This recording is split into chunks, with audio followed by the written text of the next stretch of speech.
Fala, contador, contadora! Seja muito bem-vindo, seja muito bem-vinda!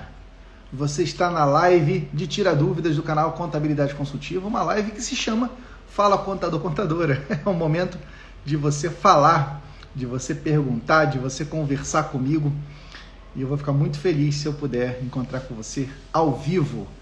Quem sabe aí olho no olho. Se a gente não pode se ver pessoalmente, vamos pelo menos nos ver e conversar pelas plataformas digitais. Então, se você quiser participar, você clica aqui na cabecinha, tem duas cabecinhas aí, você clica, pede para participar ao vivo, ou você entrando, tem um botãozinho aí para você clicar e solicitar sua participação. Tá bom? Vou ficar muito feliz se eu puder conversar com você e se eu puder te ajudar de alguma forma também. Tá bom? Se você não quiser aparecer por qualquer motivo, você pode mandar tua pergunta na caixinha de pergunta aqui embaixo, que aqui eu vou responder todas as perguntas dentro desse nosso horário, sempre por ordem de chegada. Então, se você tem alguma dúvida, uma curiosidade, quer debater algum assunto, manda tua pergunta na caixinha, que aqui é o lugar, tá bom? Acabei nem me apresentando, né? Se você tiver caído de paraquedas aqui nessa live, o meu nome é Pedro Neri, eu sou empresário contábil, sou sócio de uma rede de contadores consultores chamada Marco Contabilidade Consultiva, e eu criei esse canal Contabilidade Consultiva com o propósito de ressignificar o papel dos contadores no Brasil. Porque eu acredito que os contadores podem ser muito mais. Eles podem ser mais felizes, eles podem ter mais dinheiro no bolso, eles podem ter mais impacto na vida dos clientes, dos empresários, se esses contadores deixarem de cuidar somente da burocracia, da conformidade, folha, impostos, obrigações acessórias, e passarem também a se ocupar com o sucesso do cliente, com a gestão do negócio, com a estratégia, com as finanças. E esses contadores que fazem isso, nós chamamos de contadores consultores. Então, meu trabalho é empoderar contadores para que eles possam virar consultores e, com isso, transformar a vida dos seus clientes. E a gente está junto nessa jornada, junto nessa caminhada de transformar o Brasil através dos contadores consultores. Obrigado pela tua confiança. Eu sempre reforço isso, porque sem você nós não estaríamos aqui. Você faz parte disso, tá? Muito obrigado. E essa é uma live de Tira Dúvidas, uma live de bate-papo, uma live que ela não tem um tema fixo, ela depende das suas perguntas. Se você tiver alguma pergunta, a hora de mandar é agora. Já temos algumas perguntas aqui, inclusive, ó, todo mundo está chegando aí, obrigado pela presença. Karine, falei com a Karine hoje, né, Karine? Karine, nossa aluna lá no PFCC, e está aqui também na live. Obrigado, Karine, pela sua confiança, valeu mesmo. Vamos lá. Pergunta do Biel CS. Como criar meu escritório contábil? Quais serviços é mais interessante? Muito boa pergunta, Biel. Eu posso imaginar, pela tua pergunta, que você está no início da tua jornada, que você ainda não empreende, senão você não teria feito essa pergunta, obviamente. E eu vou te dar aqui minha opinião, tá bom? Primeiro ponto, tá? E aqui, meu papel é te ajudar a refletir e agir. Então, por vezes eu vou falar coisas mais legais, por vezes eu vou falar coisas mais chatas, mas vou começar falando por uma coisa chata, tá, Biel? Você não vai ter um escritório de contabilidade, você vai ter uma empresa contábil. Pode parecer bobeira, Biel, mas não é. A forma como você denomina o teu negócio vai dizer qual é o nível de profissionalismo que você vai ter nele. O que é um escritório? O escritório é sei lá, o que eu tenho aqui em casa, é um quartinho, um cômodo que comportam pessoas, computadores, papel. O escritório é isso. Escritório é um local. E os contadores não têm escritórios de contabilidade, os contadores têm empresas de contabilidade. Empresas que prestam serviços contábeis. E como toda empresa, essa empresa precisa ter os processos necessários para essa empresa sobreviver e crescer. Por exemplo, toda empresa tem que ter vendas. Uma empresa que não vende, ela não sobrevive. Toda empresa precisa ter marketing, ela precisa atrair clientes e os clientes certos. Uma empresa precisa ter processos, porque sem processos você não consegue entregar o serviço ou o produto com qualidade. Então, esse é o primeiro ponto, Biel, e me desculpe por ser chato nesse ponto, mas é porque eu realmente acho que é importante ressaltar para você. Você não vai ter um escritório de contabilidade, meu amigo, você vai ter uma empresa contábil. Você será um empresário da contabilidade, um empresário contábil. E isso faz toda a diferença quando você internalizar isso e atuar como um empresário. Ok? Dito isso, quais são os serviços mais interessantes? A contabilidade, ela se divide em dois grupos de serviços, principalmente. Nós temos os serviços tradicionais, os serviços que já são prestados há décadas, que nós chamamos de serviços de conformidade. Os mais chiques chamam de compliance. Qual é o compliance que a contabilidade entrega? São basicamente 4 serviços. Primeiro, obrigações trabalhistas. Folha de pagamento e todas as obrigações acessórias atreladas a isso, obrigações trabalhistas. Segundo, obrigações tributárias, gerar impostos e todas as obrigações acessórias atreladas a isso. Terceiro, obrigações contábeis, geração das demonstrações contábeis e todas as declarações atreladas a isso. Quarto, os processos, aí depende muito de cada local, né, cada região, mas muitos falam paralegal, né, o processo de registro, societário, que são os processos de constituição, alteração, extinção de empresa, controle de alvará e certidão. Esses são os 4 grupos de serviços mais importantes do escritório de contabilidade. Esses são os grupos de serviços de conformidade. Pô, Pedro, mas como assim mais importantes? Eu vou explicar melhor meu raciocínio. Mas eles são os mais importantes. Por quê? E até um comentário interessante. Se você assistiu a live de ontem que eu fiz com o Cássio trouxe um insight poderoso, que é o seguinte: esses serviços aqui, meus amigos, eles são obrigatórios. Toda empresa precisa ter. Toda pessoa jurídica, com algumas exceções, como o caso do MEI, que a lei dispensou ele, mas toda empresa precisa cumprir obrigações acessórias de cunho trabalhista, tributário, contábil, societário. E para todos esses aqui, o contador, a contadora, ele é o profissional, né? A empresa contábil é a empresa que se convencionou como responsável por entregar esses 4 serviços. O curioso, gente, é que serviço de competência exclusiva do contador é só esse aqui, que são as demonstrações contábeis. Em tese, só esse aqui somente o contador pode fazer. Por quê? Obrigações, folha, obrigações trabalhistas não é um serviço contábil, é um serviço administrativo. Impostos e obrigações acessórias também não é um serviço contábil propriamente dito. Tem a parte contábil, mas tem a parte jurídica. Constituição, alteração, extinção de empresa é um serviço jurídico, mas são serviços esses todos que as empresas contábeis foram abarcando ao longo do tempo e que eles são obrigatórios. Então, existe uma obrigação legal de que toda empresa precisa ter demonstrações contábeis. Isso está na lei, está lá no Código Civil, está na lei de SA, tem uma porção de legislação obrigando as empresas, com exceção do MEI, a terem escrita contábil regular. E se somente o contador pode fazer isso, pronto, temos aí uma enorme oportunidade de você ter um serviço obrigatório para todas as empresas e todas as empresas precisam disso. Esses são serviços de conformidade. Uma empresa de contabilidade precisa ter serviços. Porque são serviços que você tem que ter no portfólio para você oferecer para os seus clientes. Ah, Pedro, mas eu não quero ter serviços. Não tem problema, uma escolha sua. Talvez você não possa se chamar de empresa de contabilidade, pelo menos do ponto de vista comum, né? Lato sensu, porque as empresas de contabilidade geralmente oferecem esses 4 serviços. E eu recomendo que se ofereça a eles porque eles são obrigatórios. São serviços que toda empresa precisa, são uma excelente porta de entrada. Agora existe um outro grupo de serviços que são chamados serviços consultivos. E até um parênteses antes de falar, galera, eu tô vendo que tem uma turma mandando pergunta aqui no chat. Não pergunta no chat não, galera, que eu não consigo ler o chat, tá? Manda a tua pergunta na caixinha de perguntas, assim como o Biel fez, que aí eu consigo pegar essa pergunta e responder. Beleza? Então, existe um outro grupo de serviços, são serviços consultivos. E o que são serviços consultivos? São aqueles serviços que visam ajudar o empresário na gestão do negócio. Aqueles serviços que o contador atua como um consultor. Exemplos de serviços consultivos, por exemplo, BPO financeiro, que é você terceirizar o financeiro do cliente. Se o cliente não sabe fazer, faz você e leva para ele informação financeira. Informação financeira para fins de fiscal? Não, não tem obrigações financeiras fiscais. São para fins gerenciais, então BPO financeiro. Consultoria financeira. E aí, das mais diversas formas de consultoria financeira, desde você implantar uma gestão financeira, até você fazer uma consultoria de precificação, até você fazer, quem sabe, um valuation, fazer uma consultoria de controle orçamentário, projetar receitas e despesas, fazer fluxo de caixa projetado, enfim, consultorias como um todo. Consultorias estratégicas, e sim, o contador é capaz de fazer consultoria estratégica, de ajudar o empresário, especialmente o pequeno empresário, a ter um plano estratégico, a ter um plano de ação. Então, esses serviços consultivos são serviços de alto valor agregado. São serviços que o contador, ele ajuda o empresário a melhorar sua performance, ele ajuda o empresário a ter mais lucratividade. E eu recomendo que você também tenha esses serviços consultivos. Que você também tenha isso no seu portfólio, Biel. Porque dessa maneira você consegue ajudar as empresas de diferentes formas.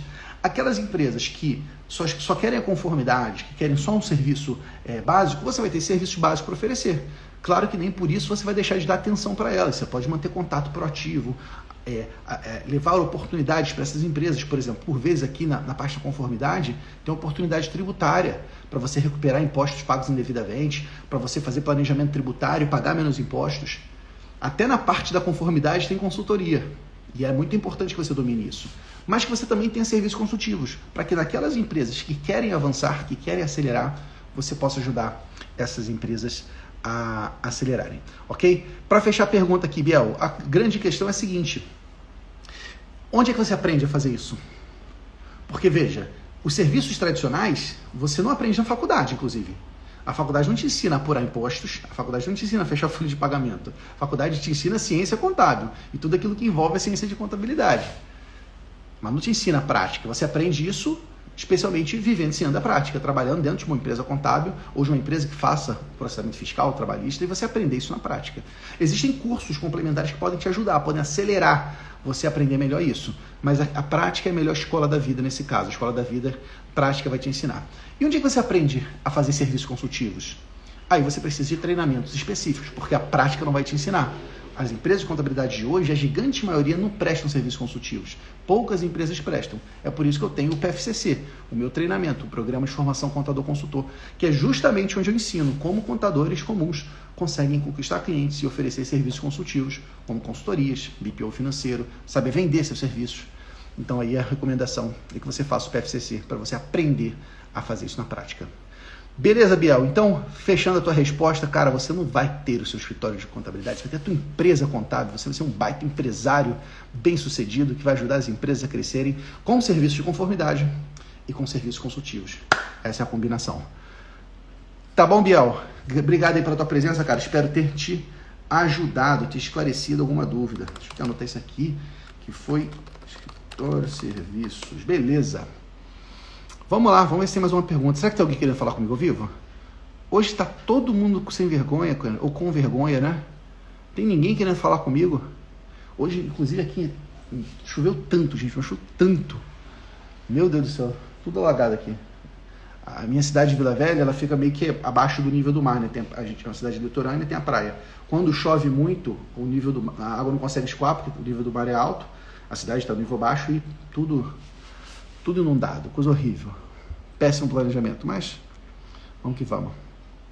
Aí, ó quem tá mandando mensagem. Grande Fábio Queiroz, contador, nosso contador consultor lá na empresa. Fechei um contrato hoje. Porra, Fabão, parabéns, meu irmão. Isso aí, cara. Deus abençoe e parabéns aí pelo resultado. Você é um cara especial. Vamos lá. Vamos para a pergunta da contadora Bárbara. Obrigado, Bárbara, pela presença. Um cliente tem todas as ferramentas necessárias para ter um bom controle financeiro, mas não sabe... Não está dando para ler todo. Ah, está aqui no final. Mas não sabe como usar. O que posso fazer? Legal, Bárbara. Essa pergunta tem até relação com a primeira resposta. Isso é muito comum. É muito comum. E deixa eu fazer um pequeno contexto, né? Uma pequena contextualização. Por que isso acontece? Por que as empresas têm ferramentas e não sabem usar? Você já parou para pensar que isso acontece na sua empresa contábil também? Ou você nunca... O teu sistema contábil está todo implantadinho, bonitinho, hein? Está todo parametrizado, usando todas as funcionalidades. Eu conheço muitos contadores que têm sistemas poderosíssimos e usam 10, 20% do sistema. Nós mesmos, por muito tempo, fizemos isso. E talvez ainda fazemos com alguns sistemas. Por que será que isso acontece? Às vezes o empresário tem a ferramenta, mas não consegue usar ela. Eu acho que existem muitos motivos para isso, mas um dos motivos é um traço cultural, me parece um traço cultural. O brasileiro ele tem muita iniciativa e tem pouca acabativa. Acabativa é um neologismo, não uma palavra criada. Mas o que é? A iniciativa é você fazer acontecer. Não, vamos lá, se joga. Vai, faz acontecer. Essa é a iniciativa. Agora, a acabativa é você fazer bem feito, terminar. E muitas vezes o brasileiro não tem muita acabativa. Ele começa a implantar o sistema e para no meio do caminho. Por qualquer motivo. Se dá por satisfeito, acha que já está usando o que precisava, está com preguiça, tem outros problemas, né? Outras iniciativas sendo iniciadas e acaba não fazendo a acabativa. Então isso é um problema que, na minha opinião, assola o nosso povo brasileiro e penetra, inclusive, nas empresas contábeis. Por isso nós temos empresas contábeis com sistemas subutilizados. Inclusive, vou até te fazer uma pergunta. Você, na sua empresa contábil, você tem algum sistema subutilizado? Algum sistema que você sabe que se fosse parametrizado melhor, se fosse melhor implementado, você teria um resultado melhor? Se você tiver isso, bota um sim aí no comentário. Deixa eu saber se isso acontece com você ou se só acontece comigo. Manda um sim no comentário aí para se você tem algum sistema subutilizado, que poderia ser utilizado melhor na tua empresa. Vamos lá, como é que você faz isso, Bárbara? Você tem dois caminhos principais. O primeiro caminho é justamente o caminho que eu falei anteriormente, que é da consultoria financeira. O que é a consultoria financeira? A consultoria, o escopo de uma consultoria, geralmente é o seguinte, é você entregar com que o cliente faça a sua autogestão financeira. É você permitir que ele faça a sua gestão financeira de maneira plena. E a galera tá respondendo agora no chat, ó. Prime Contabilidade, sim. A Érica, sim. O Ronildo, a Daniela. É isso aí. Não tem jeito, gente. Infelizmente. E isso acontece ainda mais quando a gente delega isso pro funcionário. Você chega pro teu funcionário e fala, ó, fulano, bota esse sistema para funcionar aí. Cara, a não ser que esse funcionário seja muito comprometido, mas muito comprometido, aquele famoso funcionário com cabeça de dono, né? A não ser que você seja um cara desse, é muito difícil um funcionário implementar tudo. Ele acaba implementando a parte que ele quer e depois ele cansa ou acha que se dá por satisfeito. Então, enfim, é um problema que nós temos. A consultoria financeira é exatamente o serviço que você presta para resolver esse problema. Porque na consultoria financeira, você implementa o processo, você pega na mão do cliente e anda junto com o seu cliente. Você faz o caminho das pedras com ele, caminha junto com ele, para garantir que ele está caminhando nos passos que ele precisa dar. Então, indo de uma maneira mais prática, o que é o escopo de uma consultoria financeira? Primeiro, é você modelar os processos. Então, você escrever os processos. E muitas vezes os processos acontecem fora do sistema. Como é que eu recebo uma conta a pagar? Eu recebo a conta a pagar com a mercadoria. Quem confere a mercadoria? Se a mercadoria veio conforme a nota fiscal. Isso aí não é sistêmico. Não é no software. Alguém tem que pegar a mercadoria, a caixa e ver se está lá os produtos. Quem é que faz isso? Quando que faz isso? Depois que essa mercadoria chegou, vou dar entrada no sistema, vou dar entrada no estoque. Eu lanço a nota fiscal de entrada e crio uma conta a pagar. Depois disso, faço o que com essa conta a pagar? Eu boto na pastinha sanfonada de contas a pagar? Ou não, minha empresa já é digitalizada, está lá na minha pasta do Google Drive? Quem é que autoriza o pagamento? E que dia que autoriza? Ou é todo dia? Enfim, é criar o processo. Primeira etapa de uma consultoria financeira é o contador criar um processo. O que, quem, quando, como.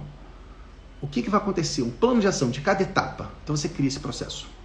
Segundo ponto é você implantar e parametrizar a tecnologia, parametrizar o sistema. Aí vem a parte, Bárbara, de você pegar o sistema e falar como é que eu posso usar esse sistema para que ele possa facilitar esse processo, ou dar mais segurança para esse processo, dar mais agilidade. De repente, em vez de pegar essa conta a pagar, né, essa fatura, por exemplo, e botar na pasta sanfonada, eu não preciso. Eu posso digitalizar essa conta e anexar lá nas contas a pagar do sistema, por exemplo. Então não tem mais documento físico, eu estou fazendo a contabilidade digital. Então, N possibilidades. Você parametrizar o sistema. Como é que eu faço essa parametrização? Isso entra com qual CFOP? Isso sai com qual CFOP? Como é que eu parametrizo o plano de contas dele? Como é que eu faço para emissão de nota fiscal? Então, essa parametrização do sistema para que a empresa esteja na conformidade fiscal. O terceiro ponto é você capacitar as pessoas. É você pegar as pessoas da empresa responsáveis por isso e capacitar elas para executarem esses processos usando essa tecnologia. Então você vai ensinar para a pessoa como ela fazer. Além de ensinar essa pessoa, você vai monitorar para ver se ela está fazendo. Aí é importante criar alguma rotina de validação. Tipo, uma vez por semana eu vou fazer uma visita ou vou fazer uma ligação de vídeo e nós vamos conferir se os saldos estão batendo da conta corrente com o sistema. Vou conferir se todas as informações estão lançadas. Vamos analisar o relatório de fluxo de caixa. Aí você faz a conferência, né? E por fim você faz a análise e tomada de decisão, que é pegar aquelas informações do financeiro e ajudar o cliente a interpretá-la. Porque pode parecer bobeira, gente, mas a maioria dos clientes não sabe interpretar um relatório financeiro. A maioria dos clientes nunca viu um relatório financeiro. Então não adianta você mandar para ele um fluxo de caixa, pode ser simplesinho, fluxo de caixa por categoria. Muitos clientes não vão entender, vão ver aqueles números empilhados e não vão saber tomar decisão. Então você tem que interpretar. É como eu falo, né? Quando você vai no médico, você vai fazer um exame de sangue, um hemograma, a máquina, a tecnologia, imprime para você um relatório, que é o hemograma, o exame de sangue. E lá tem alguns parâmetros, leucócitos, plaquetas, tem alguns números lá. Só que a gente não quer aquele relatório, a gente não quer aquele exame, a gente quer o parecer do médico. do médico dizendo o que esse exame está dizendo. Se eu estou bem, se eu estou mal. E mais, não só o que o exame está dizendo, mas o que eu preciso fazer para que eu possa melhorar. Os clientes, eles não querem os relatórios financeiros, gente. Eles querem a consultoria financeira que está atrelada a isso. A inteligência financeira. Claro, para você ter inteligência financeira, você precisa dos insumos, dos dados. Por isso que é importante você ter um sistema de gestão financeira confiável, bem implantado. Mas quando você se depara, Bárbara, com um cliente que ele tem ferramenta e não sabe como usar, o melhor caminho é você fazer uma consultoria financeira. E essa consultoria você pode cobrar R$2.000, R$3.000 por mês, durante aí 2, 3, 4 meses para implantar e você resolve o financeiro de uma pequena empresa. Empresas maiores esse valor sobe muito mais. Ok? Eu já fiz dezenas de consultorias financeiras. A maioria delas deu certo. A empresa conseguiu manter o nível de maturidade. Teve empresa que não. Que quando eu saí da consultoria, quando eu parei de fazer o monitoramento, tudo desmoronou. As pessoas indisciplinadas começaram a não cumprir o processo, ninguém conferia. Nesse caso, quando você tem uma empresa indisciplinada, o melhor caminho é a terceirização do financeiro, é o BPO financeiro. Porque você tira da empresa essa responsabilidade de fazer esse controle financeiro fidedigno. Você traz para você, cobra o preço justo por isso, entrega o mesmo resultado de inteligência financeira. Tá bom? Então, ou seja, o que eu quero dizer é o seguinte, Bárbara, talvez essa empresa tenha um sistema, mas ela nunca vai conseguir usar. Porque se ela não tiver foco, disciplina e organização, se essa empresa não tiver organização, não tiver pessoas focadas, não tiver comprometimento com isso, você pode ter o melhor sistema do mundo. Esse sistema não vai ser implantado. Eu lembro que eu fui numa empresa uma vez, cara, eles tinham pago R$120 mil para renovar, para atualizar a versão do Proteus, o Proteus da TOTUS. R$120 mil. E você sabe que eles não tinham informação nenhuma? Sabe o que é informação nenhuma? Você puxar, quanto é que está o saldo do banco tal? Não tem. Quanto pagamos no mês passado? Não tem. Quanto recebemos? Não tem. Olha que loucura. Os caras pagaram R$120 mil para renovar o sistema. Praticamente o sistema é o emissor de nota fiscal. É só isso que o sistema fazia. Eu até falei, porra, tem emissor de nota fiscal mais barato que esse, hein? Mas é isso, Bárbara. E mais para fechar o assunto, tá? Que eu achei muito boa a tua pergunta. Olha que interessante. A Bárbara, a contadora Bárbara, se envolvendo com a gestão financeira do cliente. Isso que a gente tem que disseminar pelo Brasil, gente. O dia que os contadores entenderem que a gestão financeira é problema deles, problema no sentido assim, eu vou resolver, o dia que os contadores baterem no peito e falar, deixa que essa bola eu chuto, deixa que a gestão financeira sou eu que resolvo, nós vamos ter uma verdadeira revolução no Brasil. Uma verdadeira revolução. Porque o maior problema que as empresas têm no Brasil se chama cegueira financeira. São empresários que tocam seus negócios completamente às cegas. Ele está dirigindo um veículo com os olhos vendados e às vezes acelerando. É o maior problema que nós temos no Brasil, é a má gestão financeira. Portanto, a maior oportunidade que nós temos no Brasil é a má gestão financeira. Porque todo problema é uma oportunidade. E até agora ninguém resolveu esse problema. As faculdades não conseguiram resolver esse problema, os administradores não conseguiram resolver esse problema, os consultores avulsos não conseguiram resolver esse problema, o Sebrae não resolveu esse problema. A hora que os contadores acordarem e enxergarem que essa oportunidade é para eles, e a contadora é o melhor profissional para isso, porque é o profissional que está do lado de todas as empresas, é um profissional que é obrigatório por lei, é um profissional que já lida com os números da empresa, é um profissional que estuda uma ciência relacionada a isso. A hora que os contadores acordarem para essa oportunidade, nós vamos ter uma verdadeira revolução no Brasil. Uma revolução através da educação financeira, uma revolução através do empreendedorismo. E os contadores vão ser protagonistas nessa mudança. Essa pergunta que a Bárbara está trazendo, traz isso dentro. Olha, uma contadora perguntando sobre a gestão financeira do cliente. E eu espero que você que está assistindo essa live, seja você ao vivo, seja você na gravação, você também se pergunte sobre isso. Se cada um de vocês fizer a parte de vocês, não vamos mudar esse país. Bárbara, obrigado aí pela tua presença, tá? Aí, tem alguém querendo falar comigo. Vamos ver se ele atende essa ligação. Você sabe que eu dou sempre preferência para quem quer falar comigo com ligação.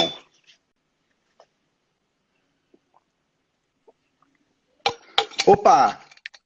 Olá, boa noite. Boa noite, você tá me ouvindo? Estou te ouvindo, meu xará. É, meu xará, Pedrão, como é que você tá? Tudo bem? Tudo bem, e você? Graças a Deus, cara, que maravilha. Você fala de onde?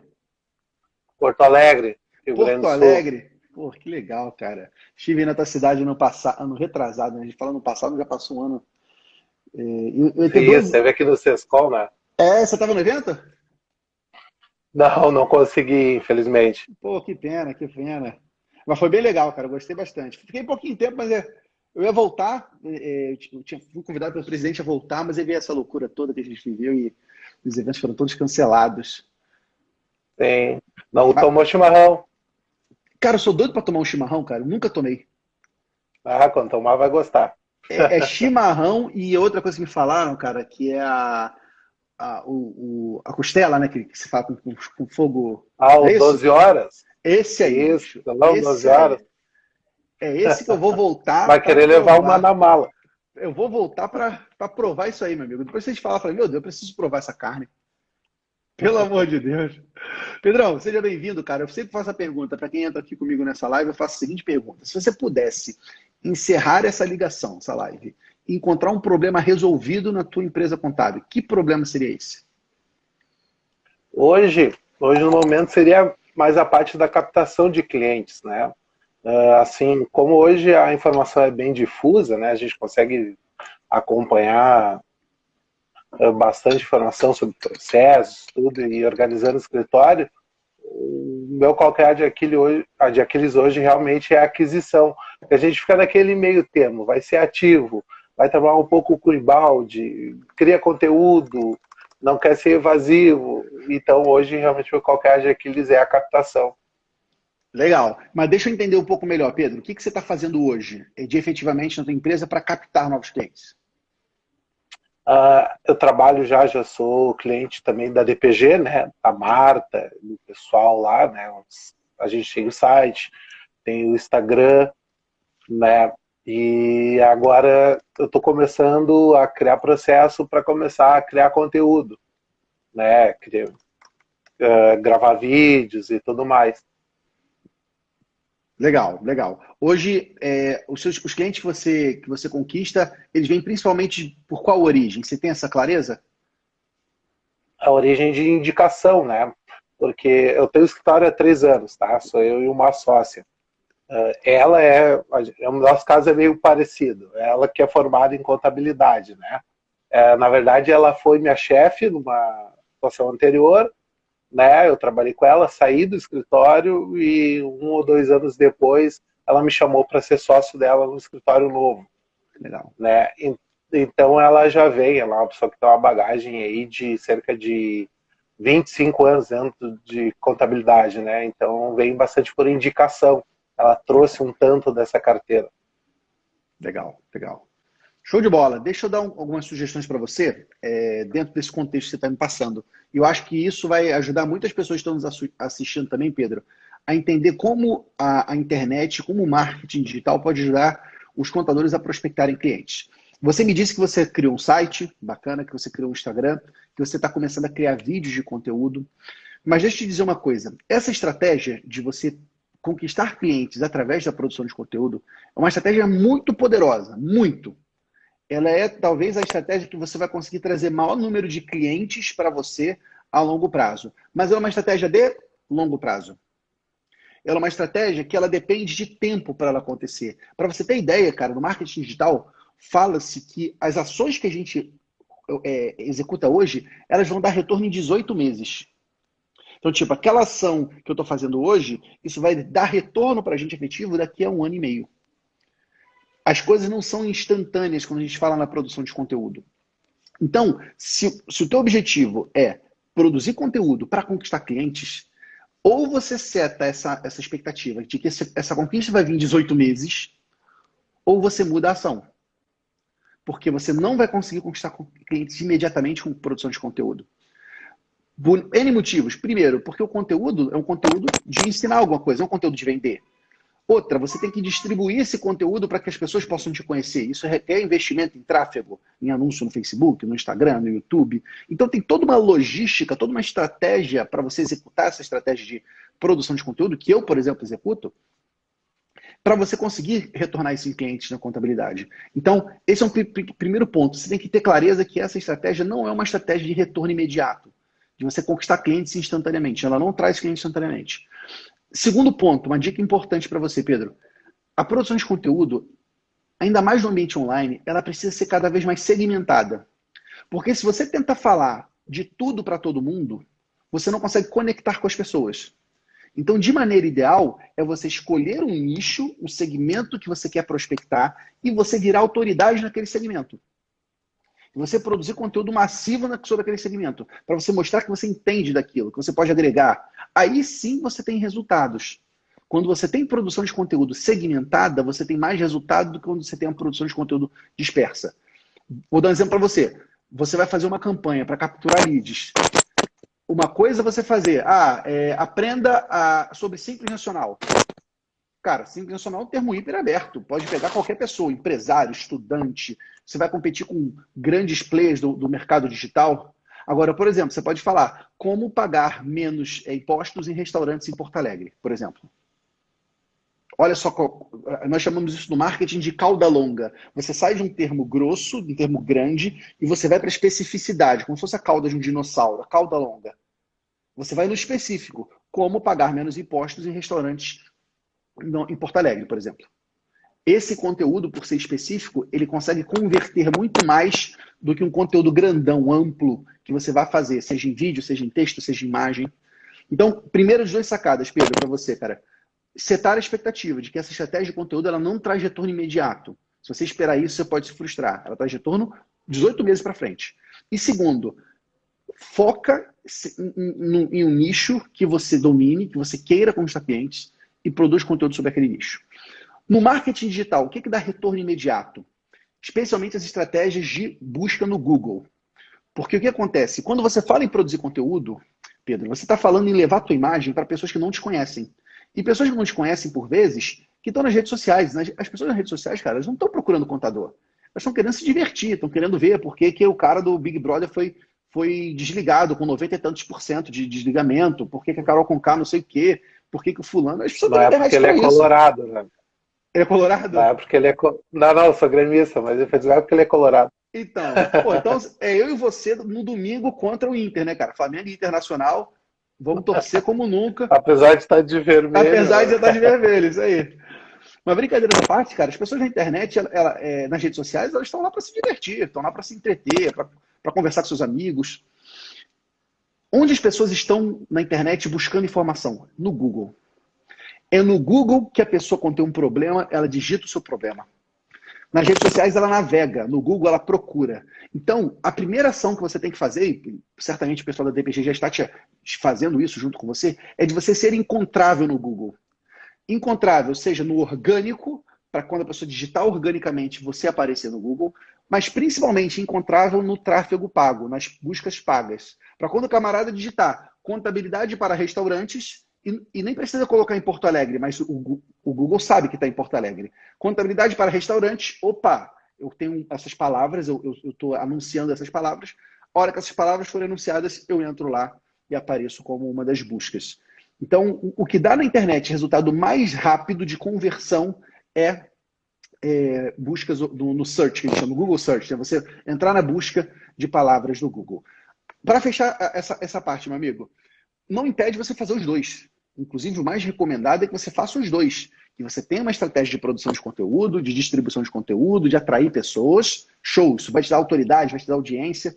Mas você não deixa de fazer o Google. Porque o que vai te dar resultado imediato se chama pesquisa do Google. Deu para entender meu raciocínio, Pedro? Sim, sim.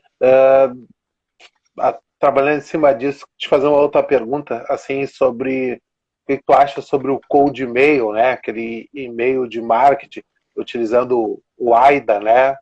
Aquele mnemônico que tu repassa nas tuas aulas, né?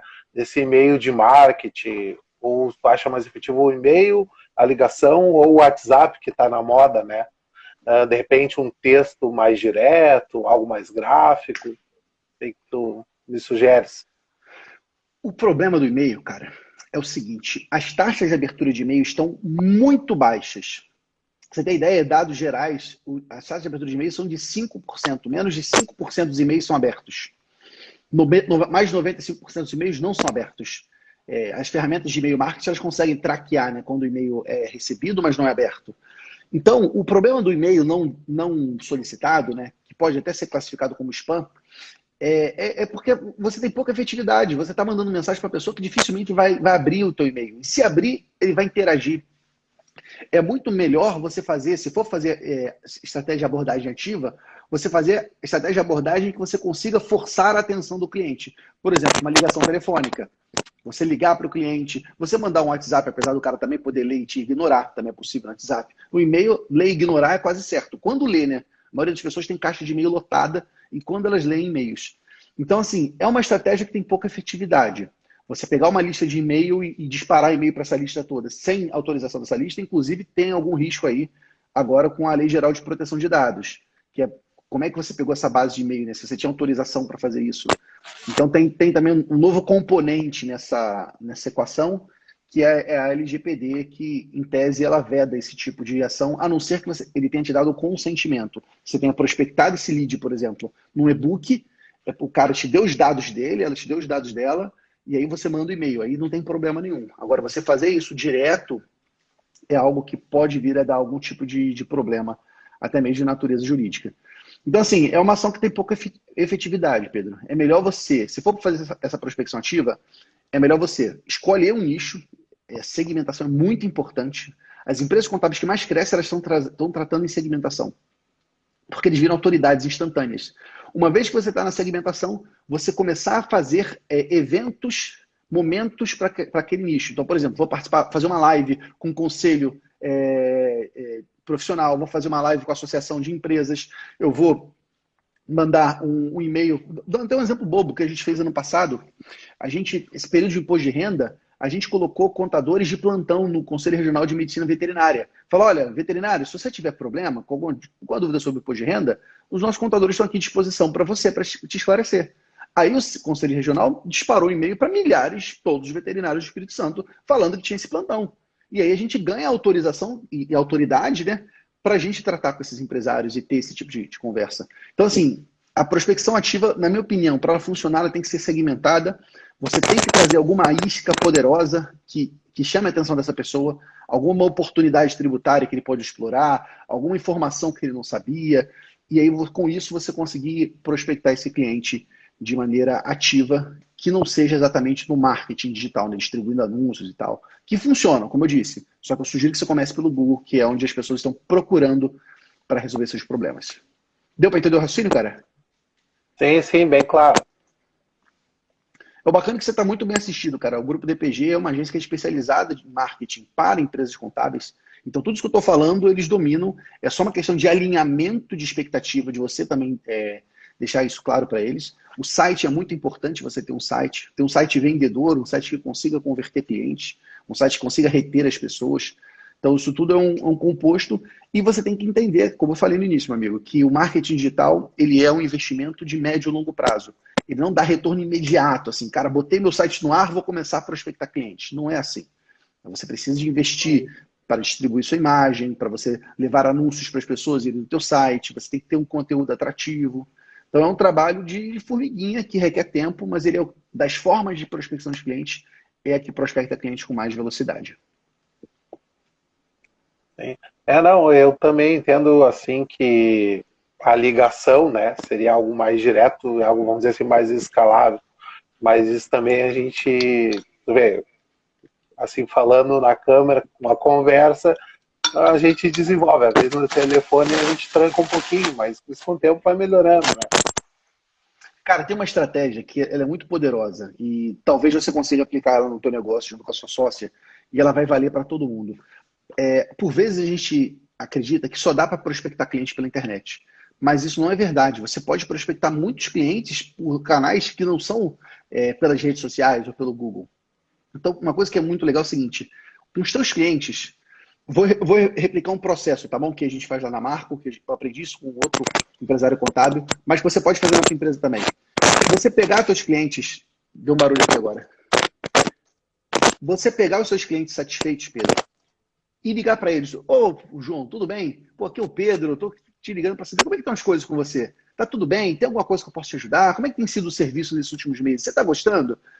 Aqueles clientes que estão satisfeitos, no momento que eles falam sim, eu estou gostando, fala, poxa, muito obrigado pela tua confiança, para a gente é uma honra poder servir vocês, podem sempre contar com a gente. Agora, deixa eu te fazer um pedido. Nós estamos buscando novos clientes. Eu queria saber, você conhece algum empresário que também precisa de um contato mais próximo de um contador, assim como eu? Você teria alguém para me indicar? O que acontece? Na tua carteira de clientes, eu posso apostar que tem 50% a mais de novos clientes na tua carteira atual de clientes. Porque os teus clientes satisfeitos, cara, empresário conhece empresário. Só que se você não sabe pedir a indicação, essa indicação não vem. O grande problema, a indicação é a melhor maneira de conquistar clientes. Só que você não pode depender da indicação passiva, que é aquela indicação que o teu cliente te indica a hora que dá vontade nele. A hora que ele tem iluminação divina e fala, pô, vou indicar o Pedro. Não, você tem que estimular a indicação. Você tem que pedir a indicação, você tem que chamar a indicação. Porque quando você chama a indicação, ela vem. Então, fica como desafio aí, Pedro, para você colocar em prática e para vocês que estão assistindo a gente também. Se você tiver um cliente satisfeito, liga para esse cliente, pergunta como estão as coisas, ele vai dizer que está tudo bem. Você agradece pela confiança dele e no final pede a indicação, reciprocidade, pede essa indicação. Você vai ver que ele vai te dar essa indicação. Uma última dica final para a indicação, tá bom? A indicação, algumas pessoas falam assim, beleza, Pedro, pode deixar que eu vou passar o teu telefone pro meu primo.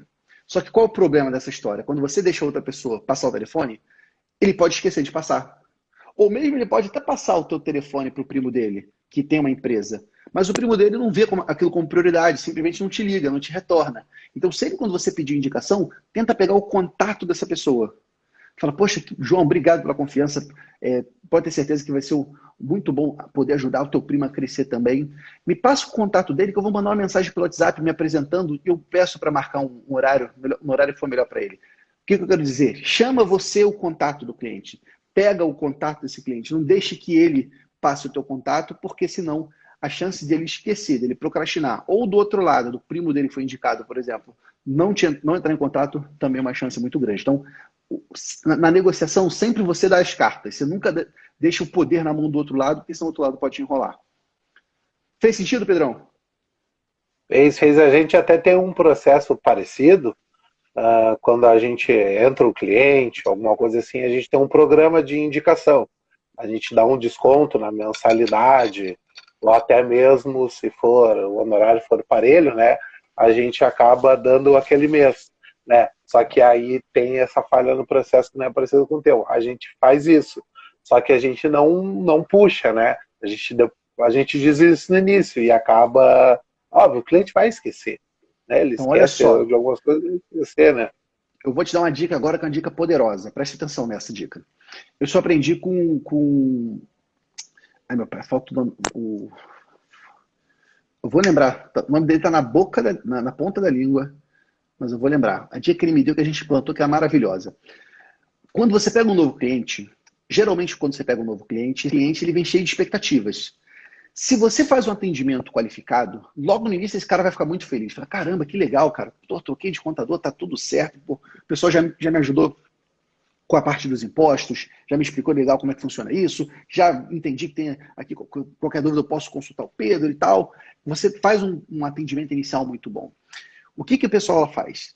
Manda para ele uma pesquisa de satisfação. Para todos os novos clientes, manda uma pesquisa no formato do NPS. Né? De 0 a 10, você indicaria a nossa empresa para um parente ou amigo? E aí, nesse formato de NPS, como é que é? De maneira bem simplificada. Quem responde de 9 a 10 são os seus promotores. O NPS é Net Promoter Score, o nome dessa metodologia. Quem responde de 9 a 10 são os seus promotores. É aquela pessoa que, se tiver uma oportunidade, ela vai falar bem de você. Quem responde de 7 a 8 são os passivos. É aquele que não fala bem nem mal. É aquele que, enfim, ele fica passivo. E quem responde de 0 a 7, a 6, desculpa, são os seus detratores. Aqueles que, se tiverem uma oportunidade, vão falar mal de você. Quando você manda essa pesquisa, você consegue aferir quem são a galera que está dando 9 e 10 para você. E quando essa galera 9 e 10 dá para você, aí o que você faz? Entra em contato. Boa tarde, tudo bem? Aqui é o escritório do Pedro. Eu estou te ligando para agradecer que você respondeu a nossa pesquisa de satisfação e disse que indicaria a nossa empresa para outros clientes. Obrigado pela confiança, é um prazer poder ajudá-los. Eu estou te ligando para saber se você tem alguma empresa que gostaria de ter esse atendimento. O segredo, em resumo, é o seguinte: o momento que o teu cliente der o que a gente chama de momento uau, o momento que ele fala, caraca, que legal, obrigado pelo seu serviço, pelo teu atendimento, quando o cliente demonstrar gratidão por você, é hora de você cobrar reciprocidade, é hora de você cobrar indicação. Porque é nesse momento que ele tem um compromisso moral de te retribuir. Se você pede, ele te dá. Se você não pede, isso é igual a champanhe, você tem que pedir enquanto está borbulhando. Quando parou de borbulhar, perdeu o efeito, perdeu o produto, deteriorou, entende? Então, a reciprocidade tem que ser enquanto está borbulhando. Está borbulhando, você pede reciprocidade. Então, essa é uma forma muito legal de você prospectar clientes que já estão na tua base. São clientes que já poderiam ser seus clientes se você soubesse pedir para os clientes atuais essa indicação. Então, fica esse desafio aí, Pedro. Você e sua sócia de identificar esses clientes satisfeitos, ligar para eles, reforçar a gratidão e pedir indicação. Posso garantir que isso vai funcionar. Vamos implantar, né? Vamos à luta. É isso aí. E depois você me conta, depois você manda uma mensagem dizendo como é que foi o resultado disso. Fechado? Fechado, combinado. Maravilha, meu amigo. Ó, domingo sou eu e você contra o Inter. Flamengo vai ganhar aquele jogo. Vai. O pior é que a gente sabe que o gaúcho é bem bairrista, né? Eu tento às vezes torcer porque eu sou gremista, mas eu gosto do Abel. Acho que o Abel passou uma fase difícil, né? Cara, pô, que cara vencedor. E ele é diferente do Renato, ele é trabalhador.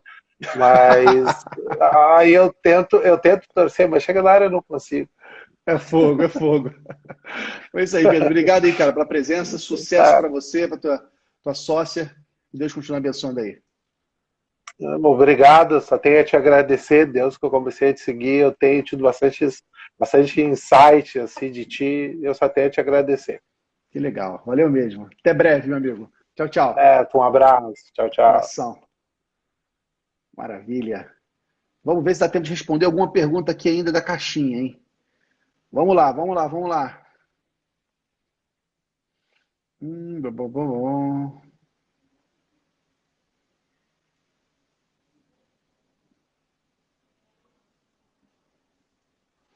Pergunta do Júnior. Esta nova lei da LGPD, Lei Geral de Proteção de Dados, será uma nova fonte de renda para nós? O que você vê desta nova oportunidade? Júnior, vou ser sincero para você, cara, eu não consegui ainda estudar a fundo essa oportunidade. Até que ponto isso é uma oportunidade ou uma ameaça? Mas, especialmente do ponto de vista de oportunidade, como os contadores poderiam explorar isso? Porque o que a Lei Geral de Proteção de Dados diz? Né? Que todos os dados pessoais, os dados sensíveis, para você poder receber esses dados, coletar, guardar, manipular e até descartar, você tem que ter uma motivação. Você tem que ter o consentimento ou algum outro, são vários motivos legais, né? Consentimento, contratual, questões de ordem pública. A lei fala nas hipóteses que você tem, que as pessoas têm o direito, né? As empresas têm o direito de tratar dados pessoais. E o grande problema é que os contadores trabalham só com dado pessoal, né, cara? Pensa que o contador tem dado pessoal de todos os funcionários da empresa, nome, relação familiar, CPF, renda, faturamento da empresa, despesas. O contador só trata dessas informações. E ainda tem muita coisa nebulosa sobre a aplicação da LGPD no nosso contexto de empresa contábil, né? Até porque precisa ser criada a Autoridade Nacional de Proteção de Dados, precisa ser criada uma regulamentação específica para os contadores, porque os contadores tratam com dados sensíveis o tempo inteiro e não tem como ser diferente. E aí fala, pô, beleza, e aí, você tem a procuração do certificado digital do teu cliente? Não tem. Isso pode ou não pode? Você pode ter o certificado digital do cliente? Tem uma pergunta para você que está comigo ao vivo aí. Você tem o certificado digital do teu cliente na sua empresa? Certificado A1, login, senha, o que você tem isso na tua empresa? Porque, em tese, isso seria um dado pessoal do teu cliente, você não poderia ter. Então, assim, mas é difícil, né, cara? Você conseguir coordenar isso. Eu acho que tem muita coisa a ser definida ainda sobre a aplicação da Lei Geral de Proteção de Dados. Eu acho que ela tem um potencial de mudar as coisas, mas não sei se ela vai ter um tanto superpoder. Talvez meio como foi a lei do dano moral, que no início tudo era dano moral, e aí você teve um excesso, né, de pessoas pedindo dano moral por tudo. Eu ficava na fila do banco 15 minutos, eu queria ser indenizado por danos morais, e depois você foi estabilizando. Eu acho que vai ser mais ou menos assim, essa é a minha antevisão, que eu posso estar completamente errado. Mas assim, eu acho que a Lei Geral de Proteção de Dados, ela tem muita coisa a ser definida ainda. Especialmente regulamentação, a Autoridade Nacional de Proteção de Dados sendo definida, se isso vai ou não vai. Então é um assunto que eu preciso estudar mais, eu não tenho domínio tão claro sobre isso. Na área contábil não tem muita coisa clara. Eu estou até conversando com alguns especialistas para a gente poder fazer alguns conteúdos, fazer lives sobre isso, para trazer para trazer esse tema à voga do que precisa ser feito. Claro que tem alguns ajustes que são necessários, né? No contrato que você tem com o teu cliente, colocar essas cláusulas de consentimento, que o teu cliente consente que você vai tratar esses dados. No teu contrato de trabalho com os funcionários, você também ter cláusulas deixando a responsabilidade, né? Que ele não pode manipular esses dados. Porque assim, vou dar um exemplo para você. Então, o funcionário vai fechar a folha de pagamento. Vamos supor que o funcionário vai fechar a folha de pagamento, ele imprime a folha de pagamento do mês anterior. Lá na folha de pagamento tem nome da pessoa, CPF, cargo, salário. Informações sensíveis. Essa impressão, em tese, pela Lei Geral de Proteção de Dados, ela não deveria ter acontecido. Aí vamos supor que esse teu funcionário pega essa folha e entrega para o terceiro. Pronto, está em uma infração. Ele não poderia ter levado dados pessoais para terceiros. E aí, como é que isso vai ser punido? A empresa pode ser punida nesse caso? Então, assim, tem muita coisa a ser definida. É um assunto ainda muito nebuloso para mim. E eu acho que vale a pena você acompanhar pessoas que são especializadas nessa área para você entender um pouco melhor o que vem pela frente. Se isso vai virar oportunidade para os contadores ou não, eu não sei dizer. Me parece que a LGPD ela vai forçar mais as empresas de mau porte no primeiro momento. São aquelas empresas que têm muito risco jurídico com isso, né? De errar nisso, errar feio e ter que pagar grandes indenizações. E a maioria dos pequenos empresários, que são os clientes dos contadores, né? A maioria dos pequenos empresários, eu não sinto eles estão preocupados com isso, não. Assim. Eu não sinto que isso vai impactar de imediato. Por exemplo, não consigo imaginar uma pequena empresa contratando uma consultoria de LGPD para poder... Enfim, não contratando uma consultoria financeira para corrigir o negócio dele. Como é que ele vai contratar uma consultoria de LGPD, sacou? Eu acho que é um pouco uma lei que vai ter mais aplicabilidade nas grandes empresas do que nas pequenas empresas. Mas aí eu estou falando de futurologia, tá? Não sei nem te dizer se essa vai ser o que vai acontecer, Júnior. Certamente existem pessoas que pensam diferente de mim. Acho que é legal você ouvir essas pessoas também e você chegar nas suas próprias conclusões. Mas não é algo que eu aposto nas minhas fichas, não. Assim, o game changer, né? Não, vou fazer isso porque vai ser a próxima onda da contabilidade. Não, eu não votaria isso. Tá bom? Não sei se te ajudei não, Júnior. Você mandou a pergunta que eu acho que eu mais te embaralhei do que eu te ajudei. Mas é assim mesmo. Cadê? Vamos ver se tem uma pergunta boa aqui. Aqui, uma pergunta da Norte Brasil Contábil. Contabilidade para agronegócio. Como podemos adentrar nessa área tão isolada? Você sabe, Norte Brasil, que essa é uma das grandes oportunidades que tem na contabilidade do agronegócio, né? Porque o agronegócio do Brasil é o motor do Brasil, né? O que fez o Brasil, nesses últimos anos, não cair tanto foi o agronegócio. O motor da economia no Brasil é a agroindústria, né? O agronegócio como um todo, né? Desde a agroindústria, do comércio atrelado a isso, né? Dos serviços atrelados a isso. O interior do Brasil tem uma economia muito pujante. Dependendo de onde você vá, você encontra grandes empresas dessa parte do agronegócio e grandes empresas contábeis. Você tem alguns estados, tipo em Goiânia, em Minas Gerais, com empresas contábeis gigantescas, que cresceram em cima de nichos do agronegócio. Fábrica de ração, gado, plantação. Então, assim, é um mercado com muita oportunidade, Só agora é um mercado, como todo mercado que é uma oportunidade, você tem que se segmentar, você tem que se posicionar como referência nele, você tem que entender dele, porque tem peculiaridade, né? Tem particularidades do modelo financeiro, modelo tributário, você tem que saber falar a língua do cliente, não adianta você querer falar com a língua juridiquês, contabilês com um camarada de um dono de uma pequena fazenda. Você tem que entender desse mercado, mas se você gosta disso, se você busca isso, é uma das maiores oportunidades da contabilidade. Que a vocação do Brasil é o agronegócio, né, cara? O Brasil ele fornece alimentos para o mundo inteiro, insumos para o mundo inteiro. E isso não vai mudar. Assim, é a vocação do Brasil. E é a parte das indústrias, entre aspas, né, dos segmentos do Brasil que mais cresce e vai continuar crescendo. Então, realmente é uma área muito boa. Se você puder se especializar no agro, o agro é pop, o agro é terra, o agro é tudo. Isso aí. Galera, nosso horário está estourando, não vamos esticar muito não. Mas essa nossa live de quarta-feira é isso. É uma live de bate-papo, onde eu respondo perguntas, dou minha opinião. Como eu falei, nem sempre eu estou certo, talvez na maioria das vezes eu não esteja, mas eu estou aqui para passar para você meu ponto de vista, minha visão como como operador do mercado também, né, como alguém que tem empresa de contabilidade. Eu converso com centenas de contadores todas as semanas, todos os grandes fóruns de contadores.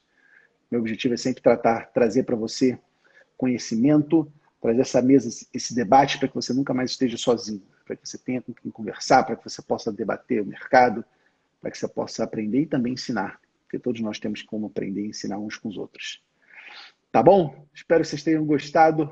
Nos vemos amanhã, sabe? Todo dia, às 19. Hoje eu vou um pouco mais tarde, que tive problema com a Pérola para dormir, mas todo dia às 19 nós estamos juntos numa live aqui no canal Contabilidade Consultiva. Beijo no coração. Até amanhã. Tchau, tchau.